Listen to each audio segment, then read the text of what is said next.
Thank you very much, everybody. Thank you very much. Thank you. Before I begin, I'd like to extend my deepest condolences to the victims and families in Milwaukee, Wisconsin. Earlier today, a wicked murderer opened fire at a Molson Coors Brewing Company plant, taking the lives of 5 people. A number of people were wounded, some badly wounded. Our hearts break for them and their loved ones. We send our condolences. We'll be with them. And it's a terrible thing, terrible thing. So our hearts go out to the people of Wisconsin and to the families. Thank you very much. I've just received another briefing from a great group of talented people on the virus that is going around to various parts of the world. We have, through some very good early decisions that were actually ridiculed at the beginning, we closed up our borders to flights coming in from certain areas, areas that were hit by the coronavirus and hit pretty hard. And we did it very early. A lot of people thought we shouldn't have done it that early, and we did, and it turned out to be a very good thing. And the number one priority from our standpoint is the health and safety of the American people, and that's the way I viewed it when I made that decision. Because of all we've done, the risk to the American people remains very low. And we have the greatest experts in the world, really in the world, right here. The people that are called upon by other countries when things like this happen. We're ready to adapt, and we're ready to do whatever we have to as the disease spreads, if it spreads. As most of you know, the the level that we've had in our country is very low, and those people are getting better, or we think that in almost all cases, the better are getting. We have a total of 15. We took in some from Japan. You heard about that, because they're American citizens and they're in quarantine. And they're getting better too. But we felt we had an obligation to do that. It could have been as many as 42. And we found that it was just an obligation we felt that we had. We could have left them, and that would have been very bad, I think, American people. And they're recovering. Of the 15 people, the original 15, as I call them, 8 of them have returned to their homes, to stay in their homes until fully recovered. 1 is in the hospital, and 5 have fully recovered. And 1 is, we think, in pretty good shape. And it's in between hospital and going home. So we have a total of 15 people, and they're in a process of recovering, with some already having fully recovered. We started out by looking at certain things. We've been working with the Hill very, very carefully, very strongly, and I think we have very good bipartisan spirit for money. We were asking for $2.5 billion, and we think that's a lot, but the Democrats and I guess Senator Schumer wants us to have much more than that. And normally in life I'd say, we'll take it. We'll take it. If they want to give more, we'll do more. We're going to spend whatever's appropriate. Hopefully we're not going to have to spend so much, because we really think we've done a great job in keeping it down to a minimum. And again, we've had tremendous success beyond what people would have thought. Now, at the same time, you do have some outbreaks in some countries. Italy and various countries are having some difficulty. China, you know about where it started. I spoke with President Xi. We had a great talk. He's working very hard, I have to say. He's working very, very hard.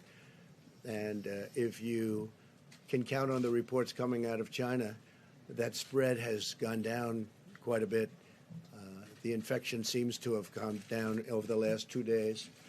As opposed to getting larger, it's actually gotten smaller. In one instance where we think it's somewhat reliable, it seems to have gotten quite a bit smaller. With respect to the money that's being negotiated, they can do whatever they want. I mean, we'll do the 2.5. We're requesting 2.5. Some Republicans would like us to get 4, and some Democrats would like us to get 8.5, and we'll be satisfied whatever it is. We're bringing in a specialist, very highly regarded specialist, tomorrow, who works actually at the State Department, very, very tremendously talented in doing this. I want you to understand something that shocked me when I saw it, that I spoke with Dr. Fauci on this, and I was really amazed, and I think most people are amazed to hear it. The flu in our country kills from 25,000 people to 69,000 people a year. That was shocking to me. And so far, if you look at what we have with the 15 people, and they're recovering, one is pretty sick, but hopefully will recover. But the others are in great shape. But think of that, 25,000 to 69,000. Over the last 10 years, we've lost 360,000. These are people that have died from the flu, from what we call the flu. Hey, did you get your flu shot? And that's something. Now, what we've done is we've stopped non-U.S. citizens from coming into America from China. That was done very early on. We're screening people, and we have been at a very high level, screening people coming into the country from infected areas. We have in quarantine those infected and those at risk. We have a lot of great quarantine facilities. We're rapidly developing a vaccine, and they can speak to you. The professionals can speak to you about that. The vaccine is coming along well, and in speaking to the doctors, we think this is something that we can develop fairly rapidly, a vaccine for the future, and coordinate with the support of our partners. We have great relationships with all of the countries that we're talking about. Some it's a fairly large number of countries. Some it's one person, and many countries have no problem whatsoever. And we'll see what happens. But we're very, very ready for this, for anything, whether it's going to be a breakout of larger proportions or whether or not we're at that very low level. And we want to keep it that way. So we're at the low level. As they get better, we take them off the list so that we're going to be pretty soon at only 5 people. And we could be at just 1 or 2 people over the next short period of time. So we've had very good luck. The Johns Hopkins, I guess it is a highly respected, great place. They did a study, comprehensive, the country's best and worst prepared for an epidemic. And the United States is now, we're rated number 1. We're rated number 1 for being prepared. This is a list of different countries. I don't want to get in your way, especially since you do such a good job. This is a list of the different countries. The United States is rated number 1, most prepared. United Kingdom, Netherlands, Australia, Canada, Thailand, Sweden, Denmark, South Korea, Finland. This is a list of the best rated countries in the world by Johns Hopkins. We're doing something else that's important to me because he's been terrific in many ways, but he's also very good on health care. And we really followed him very closely. A lot of states do. When Mike was governor, Mike Pence of Indiana, they've established great health care. They have a great system there, a system that a lot of the other states have really looked to and changed their systems. They wanted to base it on the Indiana system. He's very good. And I think, and he's really very expert at the field. And what I've done is I'm going to be announcing exactly right now that I'm going to be putting our Vice President, Mike Pence, in charge. And Mike will be working with the professionals, doctors, and everybody else that's working. The team is brilliant. I spent a lot of time with the team over the last couple of weeks, but they're totally brilliant, and we're doing really well. And Mike is going to be in charge, and Mike will report back to me. But he's got a certain talent for this, and I'm going to ask Mike Pence to say a few words, please. Thank you, Mike.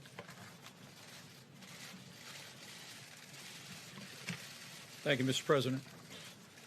President Trump's made clear from the first days of this administration we have no higher priority than the safety, security, health, and well-being of the American people.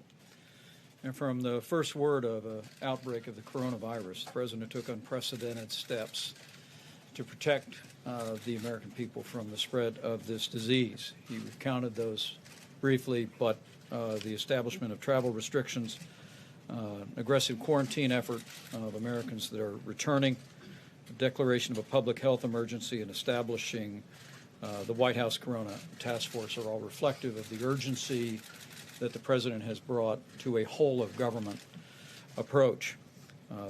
As a former governor from the state where the first MERS case emerged in 2014, I know full well the importance of presidential leadership, the importance of administration leadership, and the vital role of partnerships of state and local governments and health authorities in responding to the potential threat of dangerous infectious diseases. And I look forward, Mr. President, to serving in this role and bringing together all the members of the Corona Task Force that you've established, HHS, CDC, DHS, the Department of Transportation, and State. This team has been, at your direction, Mr. President, meeting every day since it was established. My role will be to continue to bring that team together, to bring to the President the best options for action to see to the safety and well-being and health of the American people. We'll also be continuing to reach out to governors, state and local officials. In fact, in the recent days, the White House met with over 40 state, county, and city health officials from over 30 states and territories to discuss how to respond to this, to the potential threat of the coronavirus. We'll be working with them in renewed ways to make sure they have the resources to be able to respond. And as the President said, we'll be adding additional personnel here at the White House to support our efforts on the President's behalf. We'll also be working with members of Congress to ensure that the resources are available for this whole of government response, and we'll be working very closely with Secretary Azar and his team that have done an outstanding job communicating to the public to ensure the American people have the best information on ways to protect themselves and their families, and also that the public has the most timely information on the potential threat to the American people. Mr. President, as we've been briefed, while the threat to the American public remains low of a spread of the coronavirus, you have directed this team to take all steps necessary to continue to ensure the health and well-being of the American people. And the people of this country can be confident that under your leadership, we will continue to bring the full resources of the federal government in coordination with our state and local partners to see to the health and well-being and to the effective response to the coronavirus here in the United States of America. With that, the President's asked me to recognize the Secretary of Health and Human Services, Alex Azar, and also the Deputy Director of CDC, Dr. Ann Shaka, for remarks. Secretary. Well, thank you, Mr. Vice President, and thank you, Mr. President, for gathering your public health experts here today and for your strong leadership in keeping America safe. And I just want to say I could not be more delighted that you've asked the Vice President, my old friend and colleague, to lead this whole of government approach with us under the Emergency Support Function number 8. As of today, we have 15 cases of COVID-19 that have been detected in the United States, with only one new case detected in the last 2 weeks. We also have 3 cases among Americans repatriated from Wuhan and 42 cases among Americans repatriated who had been stuck on the Diamond Princess in Japan. The President's early and decisive actions, including travel restrictions, have succeeded in buying us incredibly valuable time. This has helped us contain the spread of the virus, handle the cases that we have, and prepare for the possibility that we will need to mitigate broader spread of infections within the United States. The President's actions, taken with the strong support of his scientific advisors, have proven to be appropriate, wise, and well-calibrated to the situation. We're grateful for the hard work that healthcare workers, first responders, communities, and state and local leaders have put into the response so far. Because of this hard work and the President's leadership, the immediate risk to the American public has been and continues to be low. Our containment strategy has been working. At the same time, what every one of our experts and leaders have been saying for more than a month now remains true. The degree of risk has the potential to change quickly, and we can expect to see more cases in the United States. That is why we've been reminding the American public and our state, local, and private sector partners that they should be aware of what a broader response would look like. CDC has recommended that the American public, and especially state and local governments, businesses, and other organizations, should refresh themselves on how they would respond in the event that the situation worsens. We're encouraging Americans to learn what future steps might be necessary to keep themselves and their communities safe. Knowing these potential steps now can help keep the risk to you and your community low. Americans can find useful information at cdc.gov/COVID, COVID-19. And we're working closely with government and private sector partners to educate them about preparedness. Finally, we've begun working with Congress to secure the funding that we need. There are 5 major priorities in the White House request to Congress that the White House made on Monday.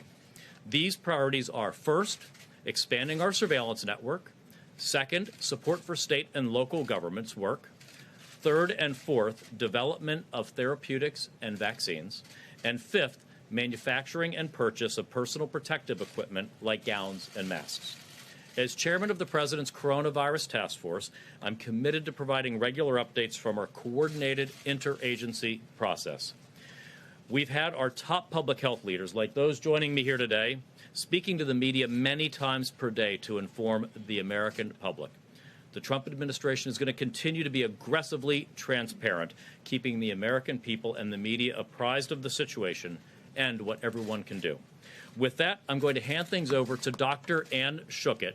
Dr. Schuchat is the senior career official at the Centers for Disease Control and Prevention, the principal deputy director, with an over 30-year career at the CDC in public health and as a member of the United States Public Health Service Commission Corps. So, Dr. Schuchat, I'll turn it over to you. Thanks so much, Mr. Secretary. As you know, this has been a difficult and challenging time, and our hearts go out to the individuals who have been directly affected by the virus and to all those who have been working tirelessly in responding to it. Our aggressive containment strategy here in the United States has been working and is responsible for the low levels of cases that we have so far. However, we do expect more cases, and this is a good time to prepare. As you heard, it's the perfect time for businesses, healthcare systems, universities, and schools to look at their pandemic preparedness plans, dust them off, and make sure that they're ready. And we have lots more information at the CDC's website and in partnership on how to do that. But it's also a really good time for the American public to prepare and for you to know what this means for you. The coronavirus that we're talking about is a respiratory virus. It's spread in a similar way to the common cold or to influenza. It's spread through coughs and sneezes. And so those everyday sensible measures that we tell people to do every year with the flu are important here. Covering your cough, staying home when you're sick, and washing your hands. Tried and true, not very exciting measures, but really important ways that you can prevent the spread of respiratory viruses. So the trajectory of what we're looking at over the weeks and months ahead is very uncertain, but many of the steps that we have taken over the past 15 years to prepare for pandemic influenza and our experience going through the 2009 H1N1 pandemic of influenza remind us of the kinds of steps that our healthcare system, our businesses, our communities and schools may need to take. We're in this together, all of government, the public and the private sector, and the CDC wants to make sure you have the best information available every day. Thank you.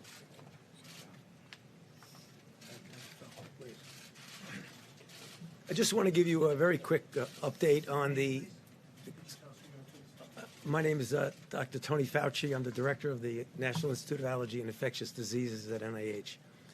Just a very quick update on the countermeasure development in the form of vaccines and therapeutics.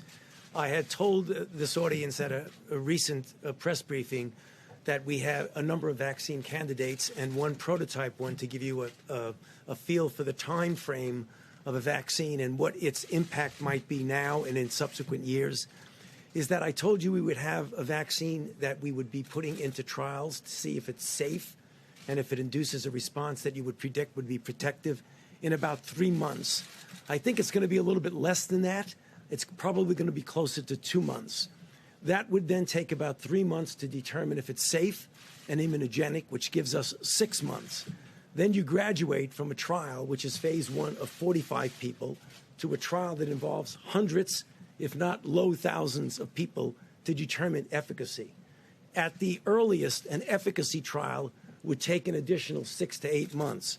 So although this is the fastest we have ever gone from a sequence of a virus to a trial, it still would not be any applicable to the epidemic unless we really wait about a year to a year and a half. Now, that means 2 things. One, the answer to containing is public health measures. We can't rely on a vaccine over the next several months to a year. However, if this virus, which we have every reason to believe it is quite conceivable that it will happen, will go beyond just a season and come back and recycle next year. If that's the case, we hope to have a vaccine.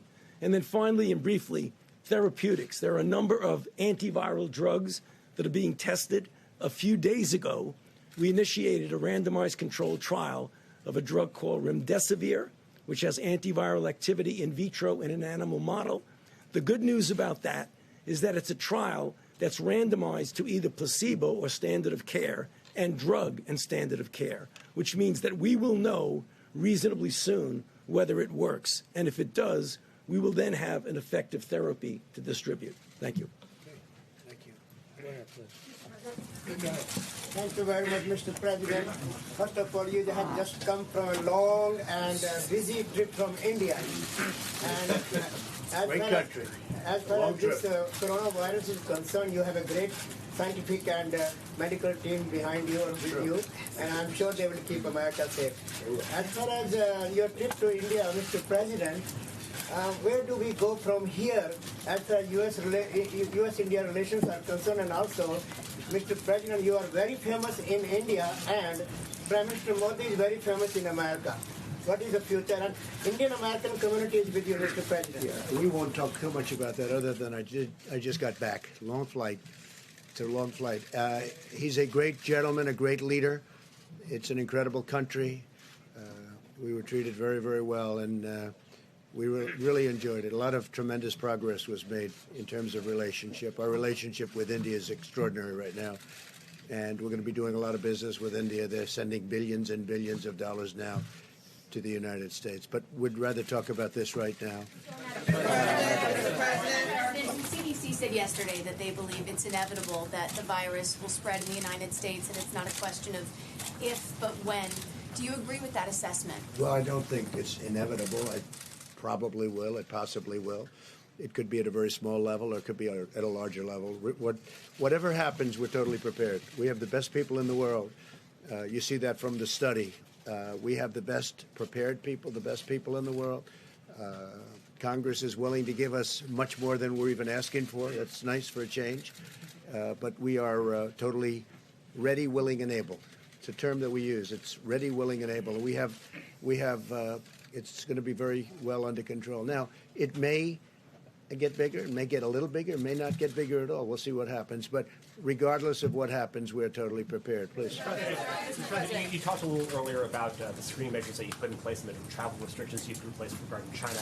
At this point, as the virus spreads in Italy and South Korea, are you planning on adding those countries? Well, just so you understand, I'm the president of the United States. I'm not the president of other countries. Other countries, some are on the list that are very respected in what they do in terms of what we're talking about. But I really want to be responsible for this country if it means placing a very strong situation on the border so people can't come into our country from a country that is infected. We're doing that, and we've already done it with numerous countries. But we have to focus on this country. I don't think it's right to impose ourselves on others. But if others aren't taking care or we think they're doing it incorrectly, we're dealing with World Health. And we have terrific people. And CDC does go around and help other countries, give them recommendations as what to do. But they're working on their countries, and we're working on our countries. And so far, from our standpoint, it's really worked out very well. Follow up on this question. Can you clarify, are you considering restricting travel to and from South Korea, Italy, and other countries that have been affected? At a right time, we may do that. Right now, it's not the right time, but at a right time. And we are checking people as they come through, specifically for the problem that we're dealing with. So we're checking a lot of people if they're coming from South Korea's been hit pretty hard. Italy's been hit pretty hard.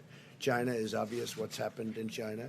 But again, the numbers seem to be leveling off and going down in China, which is very good news. So we'll see what happens. Please. President, White House has spent a day denying that they are going to appoint a czar to run point on the coronavirus response. Today, the Secretary Azar testified that he didn't think one was necessary and they were going to run it out of HHS. And you yourself have been downplaying this. So why are you now selecting the vice president to Well, run Mike point is on not this? his vice president. He's in the administration. But I'm having everybody report to Mike. Mike's been very good, very adept. Anybody that knows anything about healthcare, they look at the Indiana model, and it's been a very great success. It's been a tremendous model in terms of healthcare, and this is really an offshoot of that. So this isn't a czar. I don't view Mike as a czar. Mike is part of the administration, but I'm having them report to Mike. Mike will report to me. They'll also be reporting in some cases to both. I'll be going to meetings quite a bit, depending on what they want to do and what message we want to get out. But we've done really an extraordinary job. When you look at a country this size, with so many people pouring in, we're the #1 in the world for people coming into a country by far. And we have a total of 15 cases, many of which, almost much within a day, I will tell you, most of whom are fully recovered. I think that's really a pretty impressive mark. Now, we did take in 40 people that were Americans, and they're also recovering, but we brought them in, so I call that, I have a different group. But we felt we had an obligation to American citizens outside of the country that were trying to get back in. We thought it was very important. Mr. President, the stock market has taken a big hit over the past few days. What can you do about that? And if the CDC is right in saying that the spread is inevitable, are you going to be dealing with stock market issues and economy issues for some time to come? Well, I really think the stock market, of something I know a lot about, I think it took a hit maybe for two reasons. I think they look at the people that you watched debating last night and they say if there's even a possibility that can happen. I think it really takes a hit because of that. And it certainly took a hit because of this, and I understand that also because of supply chains and various other things, and people coming in. But I think the stock market will recover. The economy is very strong. The consumer is the strongest it's ever been. Our consumers are incredible. They're incredible. That's why we're doing well, and other countries have not. Even before the virus, we're doing great. Other countries have not been doing great. Our consumer is very, very strong, very powerful economically. Yeah, please. Mr. President, have you been presented any plans that would involve quarantining cities like we saw in China, and what would have to happen for you to take a We step do like have that? plans of on a much larger scale, should we need that. We're working with states. We're working with virtually every state. And we do have plans on a larger scale if we need it. We don't think we're going to need it, but, you know, you always have to be prepared. And, again, Congress is talking to us about funding, and we're getting far more than what we asked for. And I guess the best thing to do is take it. We'll take it. How much are you willing to give? How much money are you willing to give Congress if they're going $6 billion? Well, we're going to more see, than but you we'll offered? take care of states because states are working very hard. We have hospitals in states that make rooms available, and they're building quarantine areas where you can keep people safely. We're working really well with states. It's a very big part of it. So, you know, my attitude, if Congress wants to give us the money so easy, wasn't very easy for the wall, but we got that one done. If they want to give us the money, we'll take the money and we'll just do a good job with it. Yeah, please.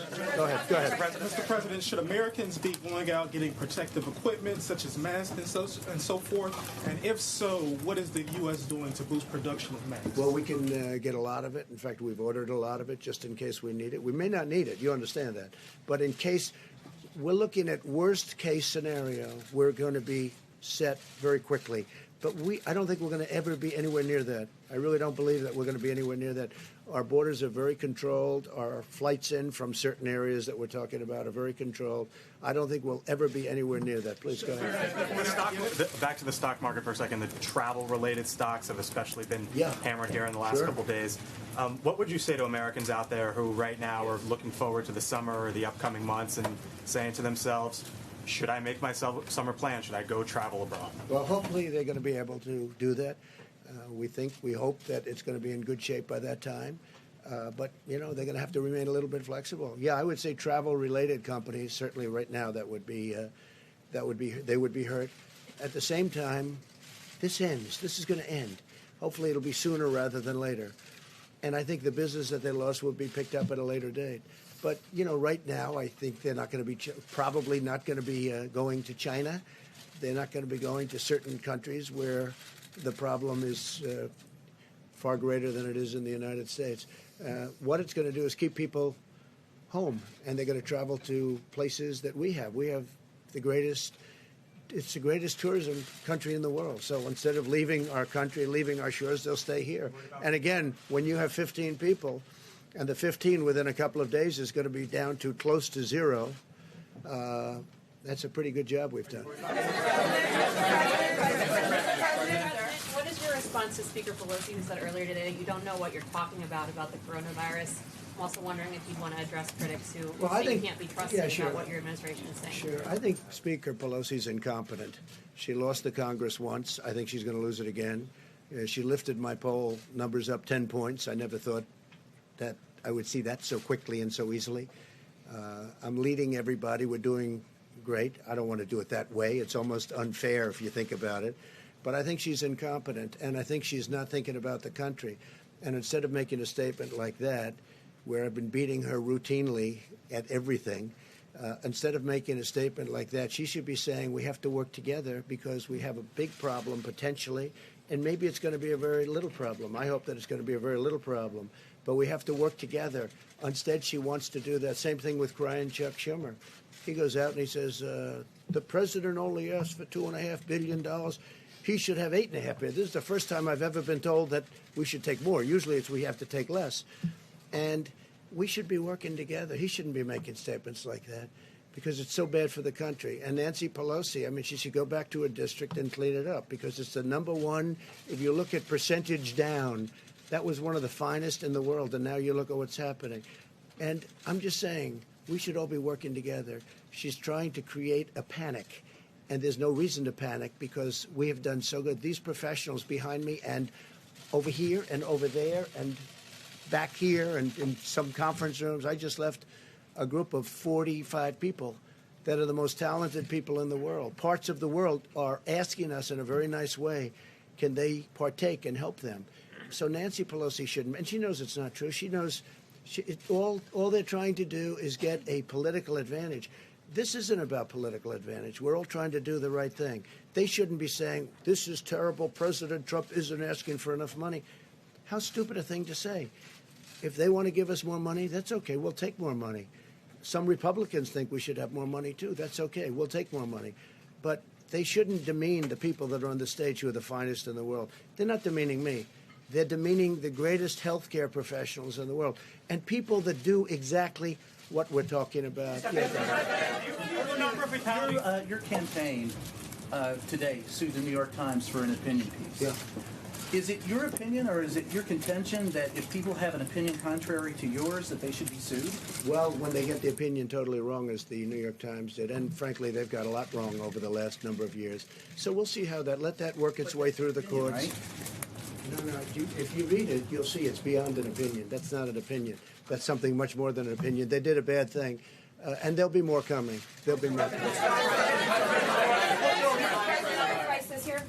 Tokyo will host the Summer Olympics this July. Do you expect Tokyo will be? I hope so, because Shinzo Abe is a very good friend of mine. I love the people of Japan, and I hope it's going to be in good shape. As you know, you have a number of people in Japan who have been infected. I hear they're doing a very professional job, which doesn't surprise me at all. With Shinzo and with all of the people you have, I know Japan very well. I think they're going to handle it very well. It's a little tight. You know, it's a little tight. They spent billions of dollars building one of the most beautiful venues I've ever seen.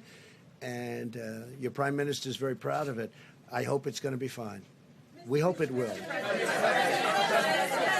Thank you very much, Mr. President. The doctor at CDC just talked about dusting off preparedness plans. Right. But coming from you, it has more weight. Do you feel that U.S. schools should be preparing for a coronavirus spreading?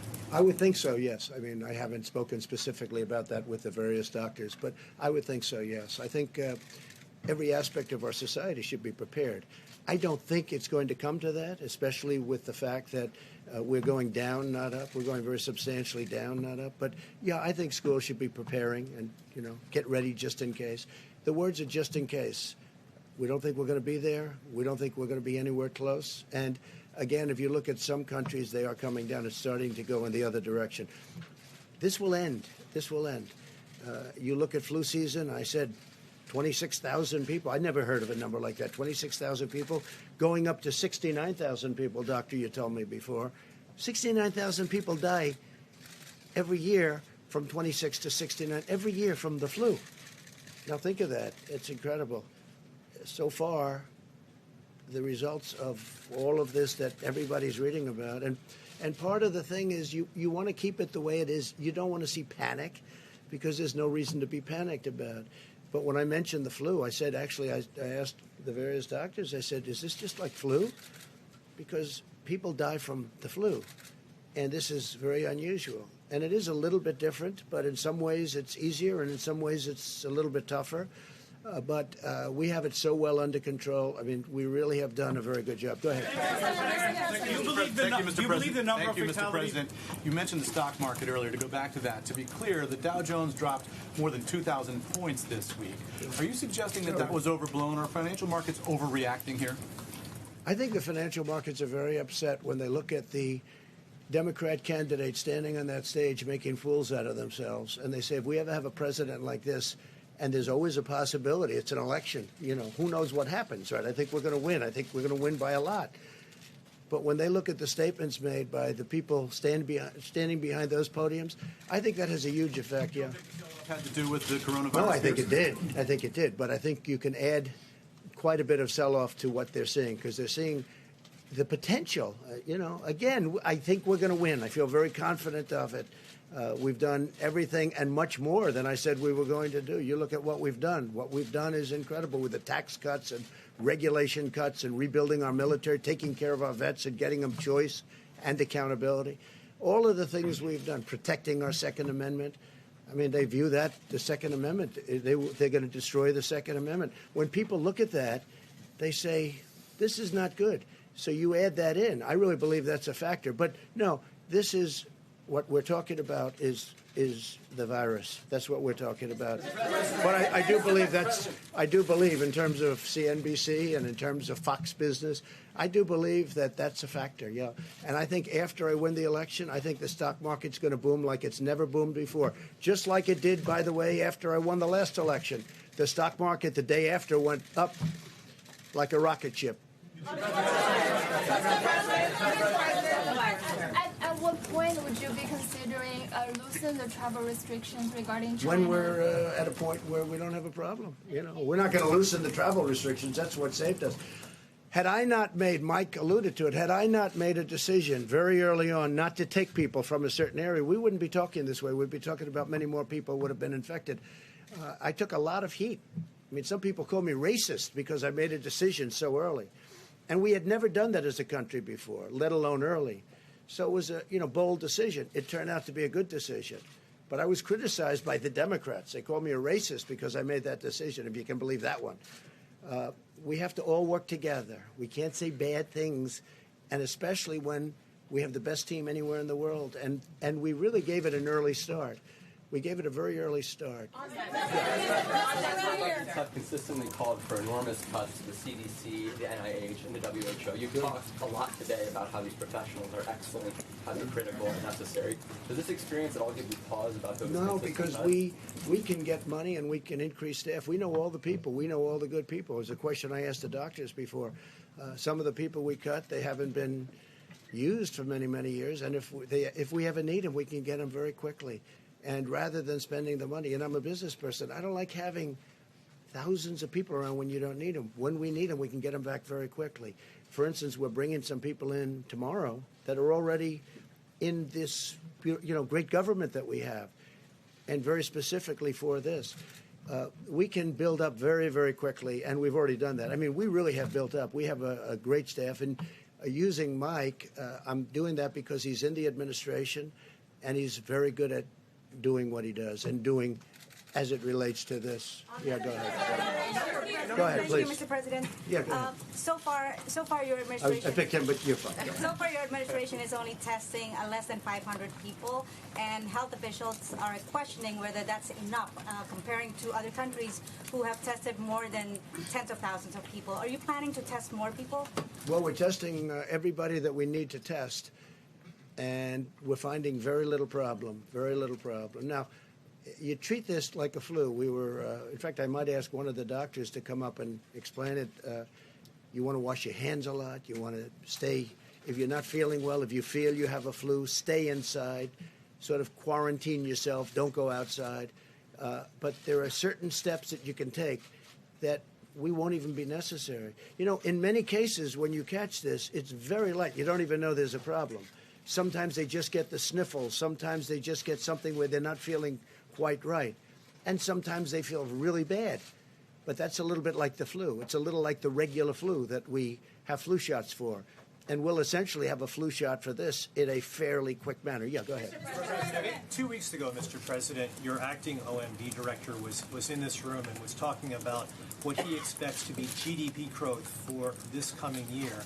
He said it was 3%, and we've talked about the effects of the coronavirus on the supply chain, the declines in the financial markets. Are you still confident that you'll see that kind of economic growth this year? No, we're going to have tremendously low unemployment. We're setting records in that way. In fact, the administration is, as you know, the lowest average unemployment of any administration in history, and our numbers are very low, very good, 3.5, 3.6.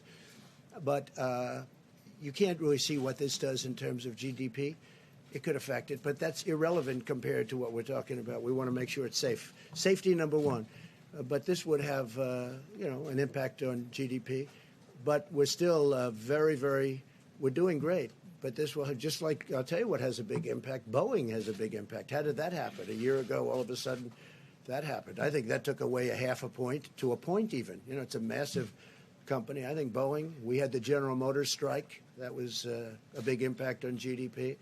And, of course, we're paying interest rates. I disagree with the head of the Fed. I'm not happy with what that is because he's kept interest rates. President Obama didn't have near the numbers, and yet, if you look at what happened, he was paying zero. We're paying interest. Now, it's more conservative, and frankly, people that put their money away are now getting a return on their money as opposed to not getting anything. But I think, we're the greatest of them all. We should be paying the lowest interest rates. And when Germany and other countries are paying negative rates, meaning they're literally getting paid when they put out money. I mean, they borrow money and they get paid when it gets paid back. Who ever heard of this before? It's a first. But we don't do that. So I totally disagree with our Fed. I think our Fed has made a terrible mistake, and it would have made a big difference as good as we've done, even without the 2,000 points. And we started off at 16,000, and we'll be at 28,000 without. We were going to crack 30,000. We have had increases like nobody's seen before, but we're doing well. But we have to watch. We're doing well anyway, in other words, even despite the 2,000 points. It sounds like a lot, and it's a lot, but it's not. It's very little compared to what we've gone up. But we'll be watching it very closely. But we have been hurt by General Motors. We've been hurt by Boeing, and we've been hurt, in my opinion, very badly by our own Federal Reserve, who has also created a very strong dollar. That's something nice about a strong dollar, but it makes it much harder to do business outside of this country. Thank you, sir. A number of your supporters online have embraced these theories or forwarded these theories that the CDC may be exaggerating the threat of coronavirus to hurt you politically. Rush Limbaugh the other day said this has been advanced to weaponize the virus against you. You don't mean my supporters. You mean my people that are not supporting. Right, your opponents. I agree with it. I think they are. I think, and I'd like it to stop.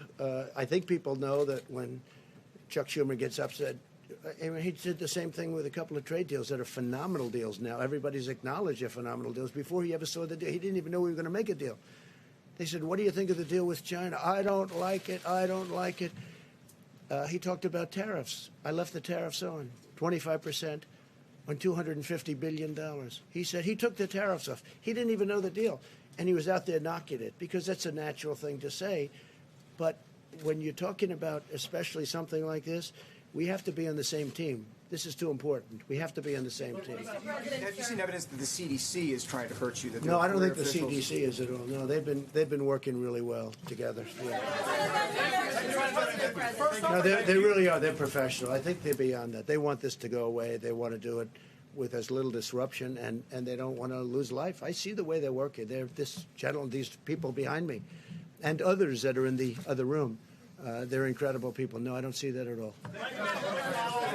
Thank you, Mr. President. Thank you very much. I don't know who said that, but thank you, Mr. President. Tonight, you're minimizing the risk, the danger of the virus. Are you telling the Americans, except for the ones who are sick, not to change any of their behaviors? No, I think you have to always. I do it a lot anyway, as you probably heard. Wash your hands, stay clean. You don't have to necessarily grab every handrail unless you have to. You do certain things that you do when you have the flu. I mean, view this the same as the flu. When somebody sneezes, I try and bail out as much as possible with the sneezing. I had a man come up to me a week ago. I hadn't seen him in a long time, and I said, how you doing? He said, fine, fine. He hugs me, kisses. I said, are you well? He says, no. He said, I have the worst fever and the worst flu. And he's hugging and kissing me. So I said, excuse me. I went there, I started washing my hands. So you have to do that. You know, this is, I really think, Doctor, you want to treat this like you treat the flu, right? And, you know, it's going to be fun. I want to have you, it was so nice of you to say thank you very much. Go ahead, give me a nice question then. Don't ruin it. Don't ruin it with a bad question. Go ahead. It's really nice to talk to you without the helicopter. I got to say that. But also, I want to talk to you about 2014. During the Ebola crisis, you said you wanted a quote-unquote full travel ban. You said Obama was a quote-unquote stubborn dope, not for doing it. You said, just stop the flights, dummies. You also said it was a quote-unquote total joke to appoint someone to lead the Ebola response with, quote, zero experience in the medical field. Now you've appointed They listened to a lot of what I had to say. I did. So how does that square with what you're doing now? They listened to a lot, well, because this is a much different problem than Ebola. Ebola, you disintegrated, especially at the beginning. They've made a lot of progress now in Ebola. But with Ebola, we were talking about it before. You disintegrated. You got Ebola. That was it. This one is different, much different. This is a flu. This is like a flu. And this is a much different situation than Ebola. But and we're working on Ebola right now, by the way. We're working on certain areas of the Congo. The Congo has Ebola, and caused largely by the fact that they have war and people can't get there. We can now treat Ebola. At that time, it was infectious, and you couldn't treat it. Nobody knew anything about it. Nobody had ever heard of anything like this. So it's a much different situation. The rate of mortality. I think it was to me. Thank you. So, let me ask you this. Yeah, go ahead. In just the course of the last couple of minutes, you have disputed some of what the officials that are working in your administration behind you have said about the risk of coronavirus and its spread. Do you trust your health officials to give you good information, or do you trust your own instincts more? I don't think I have. They've said it could be worse, and I've said it could be worse too. I also think, no, I don't think it's inevitable. I don't think it's inevitable. I think that we're doing a really good job in terms of maintaining borders, in terms of letting people in terms of checking people.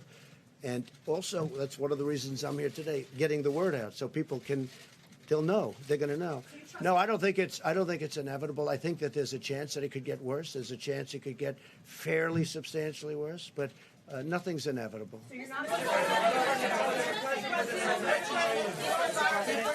Mr. President, Brazil has its first case. That's right.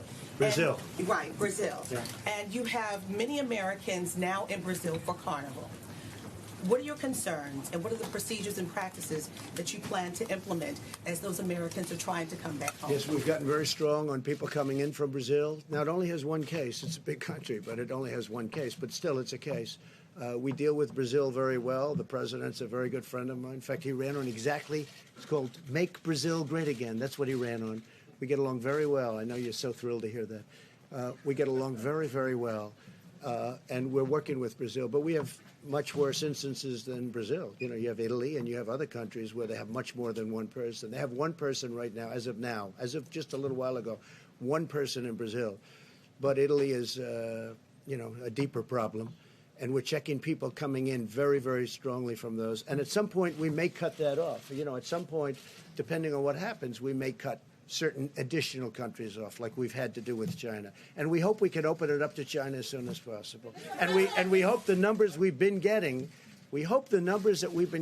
are true on China, where it really has leveled off and started to go down. Because eventually, sometime, that's going to happen. Go ahead. Thank you very much.